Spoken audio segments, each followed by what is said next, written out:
Merci à vous d'être sur la télévision Labari. Monsieur, dames, bonsoir et bienvenue à cette édition d'information. Le ministère de l'Agriculture et de l'Élevage, sous le haut patronage de la première dame, Dr Lalla Malika Issoufou, organise depuis ce matin la deuxième édition du Festival international du Mil Festimil. Ce festival vise à mettre en valeur et ressortir l'importance du mil au Niger. Le compte rendu.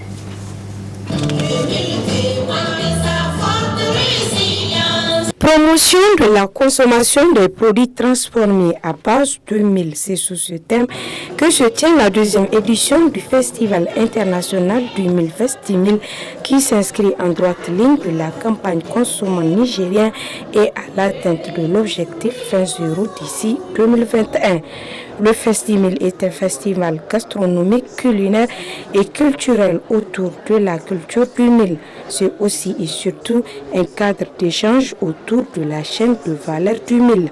Cette céréale est reconnue comme un aliment énergétique, nutritif, particulièrement recommandé pour les enfants et les personnes âgées ou en convalescence.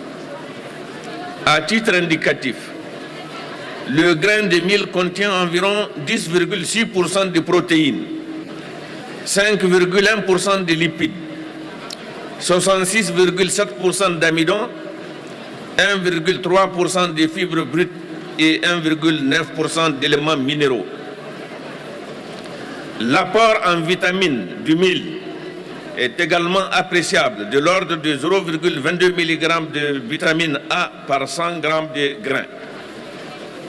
Il est ainsi aisé de comprendre que la promotion de cette culture et sa transformation à grande échelle pour rendre les produits transformés disponibles et accessibles cadre parfaitement avec les stratégies d'anticipation et d'adaptation de nos populations aux effets négatifs du changement climatique.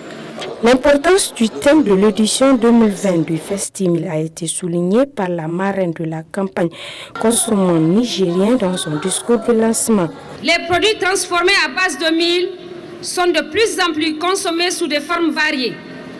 À titre d'exemple, il y a des produits comme Foura de Nono, Bourabous Karasou ou encore les délicieuses galettes aux fruits du doumier. Toutes ces opportunités de transformation qu'offre le mil sont disponibles sur les lieux de la tenue de ce festival, dans les différents points de vente, aussi bien dans les petits que les grands magasins d'alimentation. Nous retrouvons également ces produits transformés à base de mil sur le marché extérieur. Ce sont des produits sains, des produits bio, des produits nourrissants, bons pour la santé. Au milieu de ces festivals, des ateliers culinaires, des débats, des dégustations, mais aussi et surtout des panels animés par d'éminents chercheurs et professionnels de la transformation du mil en présence des convives VIP des pays du Sahel, de tout le continent et du reste du monde. C'est par une visite des stands par la première dame Dr Lalla Malika Issoufou et une dégustation des produits locaux transformés qu'a pris fin la cérémonie. Lancement officiel de la plateforme 50 millions de femmes africaines ont la parole au Niger. C'était ce matin au palais de congrès de Niamey sous le haut patronage de la ministre de la promotion de la femme et de la protection de l'enfant. Le compte rendu avec Harriet Salah et Halid Bourema. Par cette cérémonie placée sous le haut patronage de la ministre de la Promotion de la Femme et de la Protection de l'Enfant qui consacre le lancement au Niger de la plateforme 50 millions de femmes africaines ont la parole, la Banque africaine de développement BAD qui a conçu et financé ce projet entend connecter toutes les femmes africaines entrepreneurs à travers un réseau numérique. Un projet implanté dans 33 pays africains. 4 allocutions ont marqué ce lancement.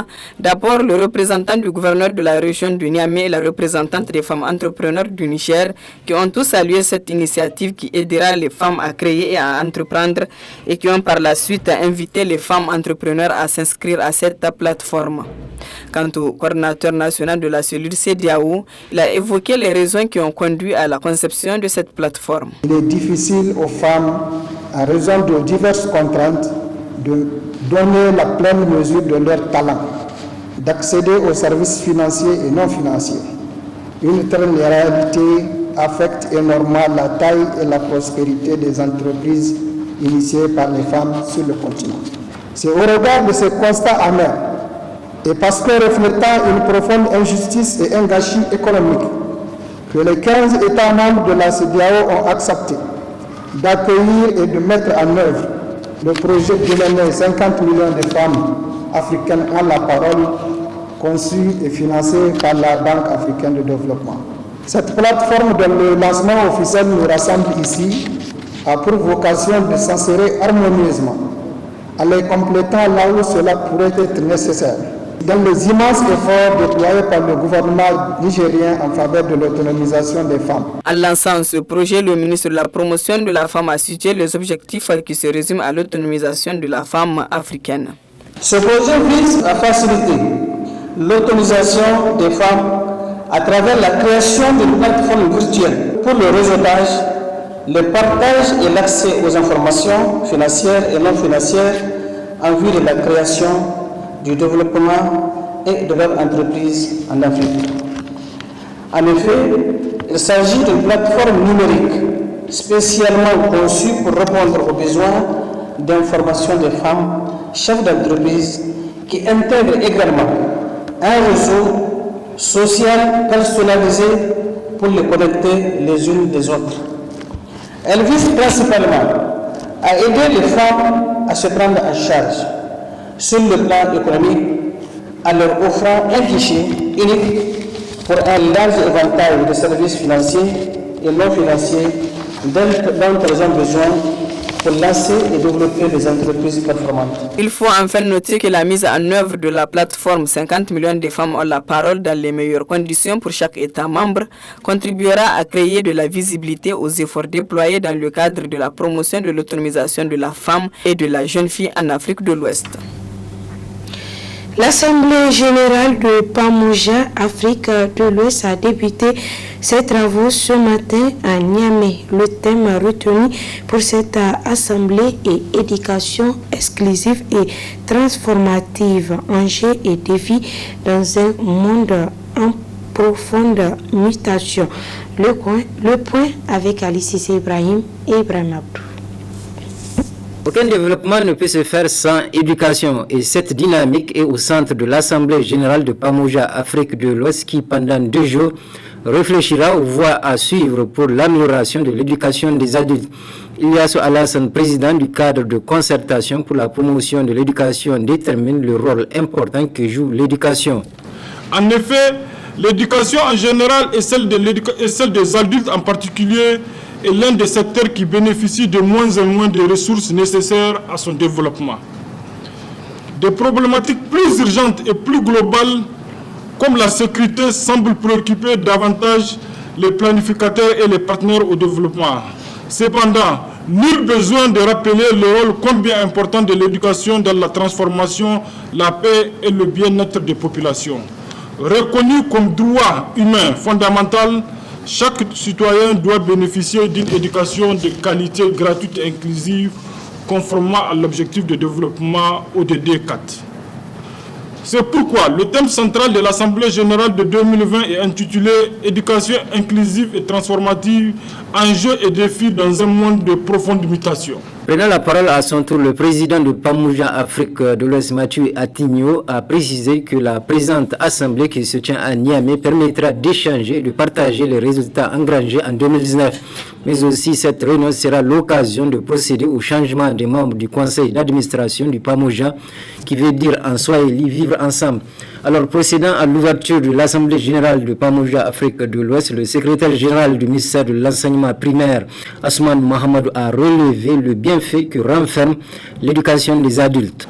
Le droit à l'éducation et donc à l'alphabétisation constitue un fondement essentiel de construction d'un développement viable et soutenable. Pourtant, comme le souligne le 3e rapport mondial sur l'apprentissage et l'éducation des adultes, GRAL 3, des millions de jeunes et des adultes dans le monde, soit plus de 758 millions de personnes, dont au moins 15 millions âgés de 15 à 24 ans, et la plupart vivant en Afrique subsaharienne, sont encore exclus de l'accès aux connaissances et aux moyens d'existence durable du fait de l'analphabétisme.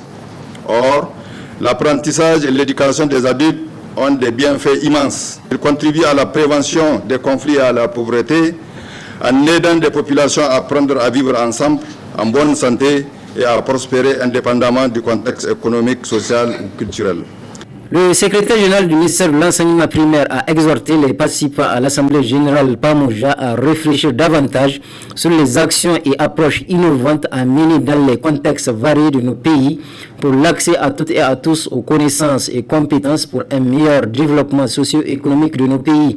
Enfin, un témoignage de reconnaissance a été attribué à Dr Rufai Ali Amadou de l'Institut de formation en alphabétisation et éducation non formelle. La crise universitaire due au bras de fer entre le gouvernement et le syndicat national des enseignants, chercheurs et chercheurs du supérieur ISNEX au cœur de préoccupation des acteurs de l'éducation. Cette situation a suscité la réaction de l'acteur de la société civile, Dambaji Son Allah, que je propose de suivre. Ce problème du SYNEX avec le gouvernement, c'est un problème que le gouvernement, effectivement, s'il a la bonne volonté, il peut régler, en rien du tout. Mais malheureusement, on a constaté, chemin faisant, c'est des situations franchement qui dépassent l'entendement. Qui dépassent l'entendement en 5 ans. Le SYNEX, c'est un syndicat qui défend les intérêts matériels et moraux de leurs camarades. Et tout syndicat ne peut pas accepter de perdre l'acquis si elle n'a pas eu un nouveau acquis. Et dans le contexte actuel, le SYNEX, on tente de lui arracher un acquis qui est d'ailleurs un acquis démocratique. Et ça me surprend qu'aujourd'hui, dans un État démocratique, on remet en cause un système démocratique dans le processus de désignation et justifier ça par juste par le déshydratat du gouvernement pour qu'il puisse accéder à ce qu'il prétend le faire, parce qu'aujourd'hui, vous n'êtes pas sans savoir, quel que soit ce qu'on peut reprocher à l'université aux enseignants-chercheurs, c'est que l'université est moins politisée que les autres échelons du système éducatif. Et aujourd'hui, quand cet état de fait est accepté et il est intronisé, parce qu'on connaît très bien que de quoi cette politique politicienne est capable à la matière, et je pense bien l'année passée, ils avaient eu un consensus à la matière. Ils avaient eu un consensus à la matière que le gouvernement aurait dû respecter. Si le gouvernement avait eu respecté ce processus qu'ils ont eu, ce consensus qu'ils ont eu, il n'allait pas être aujourd'hui revenir à la charge et demander autre chose que ça. Mais fort malheureusement, vous avez vu que quand ils ont déclenché pour revendiquer ce que le gouvernement a eu à prendre comme engagement, le gouvernement a fait profil bas, a très enceinte. Maintenant, il a préféré jouer à sa tradition, celle qui consiste à chaque syndicat qui sort, essayer de liquider le syndicat en le diabolisant pour faire comprendre ces revendications sur politiques et politiciens, et ils n'ont aucun amour pour le pays. Or, dans le contexte actuel, ils parlent de droit. Et quand on parle de droit, un droit c'est un droit. Au niveau des universités où ils ont nommé, allez-y, il n'a qu'à être honnête, le gouvernement est engagé un processus d'audit, voir comment ces universités ont été gérées. On a toutes les informations sur ce qui est en train de se passer. Regardez avec leur dernier arrêté où ils demandent de recruter des enseignants vacataires. Ils croyaient que l'université c'est comme l'enseignement dans les échelons inférieurs. Dans tous les cas, un enseignant vacataire n'est pas reconnu par le CAMES. Et ces enseignants vacataires, est-ce qu'ils seront à la hauteur de pouvoir diriger les mémoires et la soutenance des étudiants? Et même s'ils soutiennent ça, dans tous les cas, c'est les chefs de département et les doyens qui sont habilités à signer ce diplôme. Et ces enseignants, des chefs de département ou les doyens, ce sont des militants du SYNEX. Ils vont signer quelque chose où ils n'ont pas parrainé.